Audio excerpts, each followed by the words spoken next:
നമുക്കൊരു പൊതുപ്രവർത്തകന് ഭരണരംഗത്ത് വരുമ്പോൾ പടിപടിയായി പ്രവർത്തിച്ച് കയറി വരുന്നവരും മറിച്ച് ആദ്യം നേരിട്ട് വരുന്നവരും തമ്മിൽ ഒരുപാട് വ്യത്യാസമുണ്ടാകും.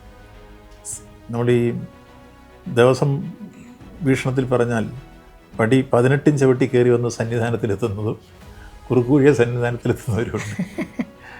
പടി 18 ചവിട്ടി സന്നിധാനത്തിലെത്തുമ്പോഴാണ് അതിൻ്റെ പൂർണ്ണ രൂപത്തിലുള്ള അനുഭവ സമ്പത്തും ഒപ്പം ഈ രംഗത്ത് നമുക്ക് മറ്റു ബന്ധങ്ങൾ ആർജിക്കുന്ന ഉള്ളടക്കവും ഒക്കെ കൂട്ടിച്ചേർത്ത് ഭരണരംഗം അനായാസം കൈകാര്യം ചെയ്തു പോകാൻ കഴിയുന്നു.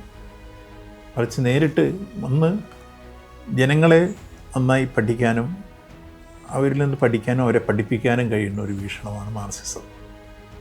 അങ്ങനെ വരുന്ന ആളുകൾക്ക് എല്ലായ്പ്പോഴും ജനങ്ങളുടെ പ്രശ്നങ്ങൾ അറിയാം, ജനഹിതം മനസ്സിലാക്കാൻ കഴിയും.